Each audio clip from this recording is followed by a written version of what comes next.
have to see a whole lot of stuff. There are also tariff wars that we are seeing right now. So this is the scenario of the geopolitics as of now. Amidst this VUCA world, if I give you also a picture of the data, just to let you see how we figured where we are situated, to give you a context in terms of data. So if you look at 2024, that was the time I was DG in the Ministry of Tourism. So while we all know that France gets about 100 million tourists, globally we get about 1,300 million tourists. That is, I'm using the data of 2024 because this is 25 and we are still in the ongoing dynamic year. If I give you the data of India, last year we were 17% up from 2023, and we got about 9.9 million people into the country, which tells us that we are 1/10 of France, which gets about 100 million people. In the overall scenario, in 1,300 million people who are part of this momentum, there is a huge leg space that we have in getting foreign tourists into the country inbound. Now, if you look at the people from India who have traveled, because India is pretty much an aspirational country, we have just become the 4th largest and we are on our way to becoming the 3rd largest. So we are an aspirational country in that sense. So if you look at the people who traveled last year from India to all different countries, about 195 plus countries, and if you count the island states, 222 countries in the world, then you will see the number jumped. In 2023, that number was 27 million, it jumped to 33 million. Compared to the inbound, it is almost 4 times, somewhere 3.5 times of the number that has traveled abroad.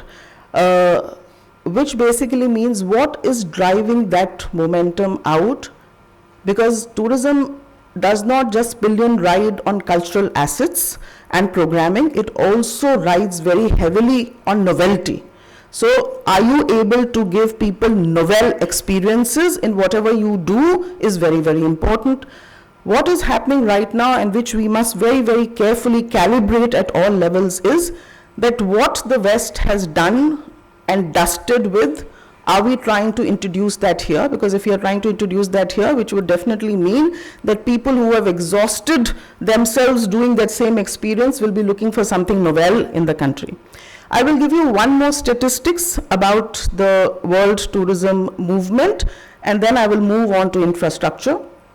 And that statistics is that 1,465 million people crisscrossed the globe last year.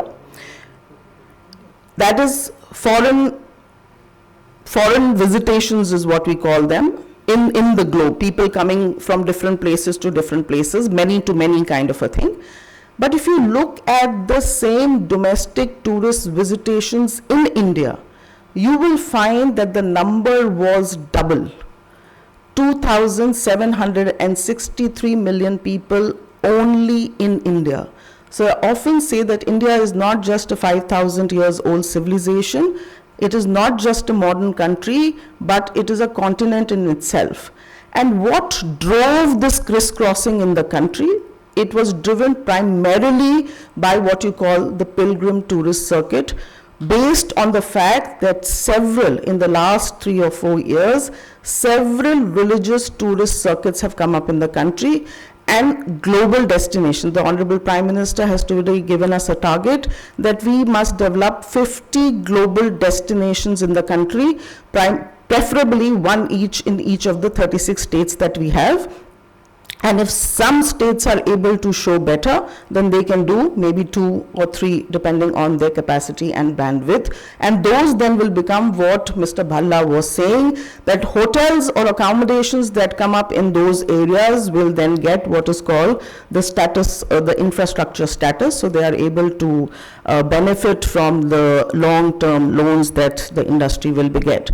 So that is very important. So somebody was also talking about the concept of convergence. Now, what is happening in the whole scheme of things? When we talk of tourism, we talk of the infrastructure ministries that support us. But somewhere, if you go back down, because I said I'll talk of the range, and now moving from the global to the national, if I come down to the local, because the devil lies in the nuances and a success also lies there, you have to look at what is called the Devasthan departments in the state.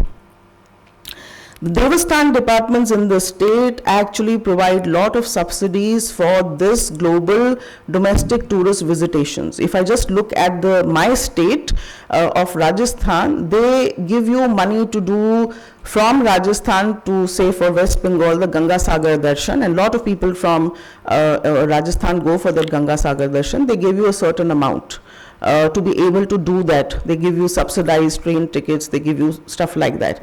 And I think if our Indian movement, if people are traveling in India and spurring the economy, adding to the GDP and the employment, then I think the Devasthan department, which somehow is just left on one side on the margin, needs to be brought back in terms of our tourism policy and interventions, in terms of connecting the dots and doing away with the silos.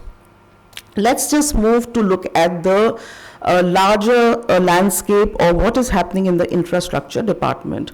In 2014, the Honorable Prime Minister said something very important. He spoke about the 5 Ts, where he said that India's Vikas bhi, Virasat bhi, the development will come from our heritage. And then he said for that to happen, we will need the 5 Ts. And he mentioned those 5 Ts.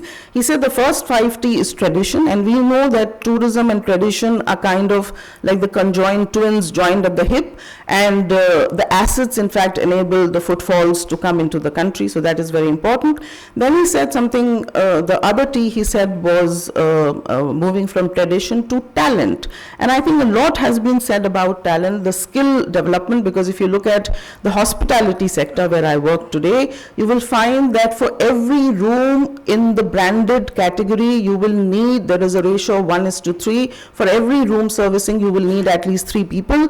If you go higher up, maybe you will need 5 people. So there is huge potential in the industry for employment. There is also huge potential for getting the right people. How do you get the right people? If you look at the hospitality sector, the nuances of the hospitality sector, today it's not just about the hotel keys. Where is the distribution? Where are those hotels coming up? Which city has the potential to absorb? Because we also see, if you talk of today, India has about 1.8 million rooms, and we say that by 2030 we aspire to have 4 million rooms with the infrastructure status, with the 50 global destinations we are coming up. And then if you look at the reports of the hospitality sector and you look at where your ADR is coming from, how much is your occupancy? Occupancy in 2008 was, from 2008 to 2019, we were doing 65 to 68 to almost 70%. Where are we in terms of occupancy? Because you don't want your keys and your rooms to go waste by building more keys than you have occupancy. So your occupancy, your bottom line, which from the ADR, your high level of occupancy and your increase in the room rates will require very nuanced kind of understanding of where do you want to take the room keys, so that you grow in your occupancy, you grow in your because once your occupancy grows, your ADR will stabilize, will not be very high, so it will be good for the people. And I think the GST reforms have done that for rooms below 7,500, which is also attracting mostly people who are on the pilgrim circuit, who would like to just come and stay the night. So there are very intricacies in how you will have to do the policy planning. And when you talk of accommodations today, you also have to talk of service standards and sustainability very much. Because today, the person who is doing tourism, so there are trends in the market, the global scenario also works on trend. There's something called intergenerational policy making. I'm a Gen X. I have super seniors who are probably from the baby boomers generation, and we are talking to some of you who belong probably to the Gen Z, which has become kind of a difficult word today. But then you also have the alphas and the betas. The betas were born this year from February 2020. The people who are taking decisions today are born, which is called the millennial generation, are born between 1983 to 1997. And you know how much somebody spoke of the demographics. It's not just about 65% of our population being below 35 years of age, but there is also one aspect. There are two aspects, and I'll mention that quickly. One is that the middle class, for which we are all aspiring, which is the class which is on that, which will give us the top rungs, the range that will give us, that is today pegged at 30 million. By 2047, which is what we are aspiring, the Vision 2047, when we ideally would want to have the 100 million people come into India, this middle class is going to grow from 30 million to 61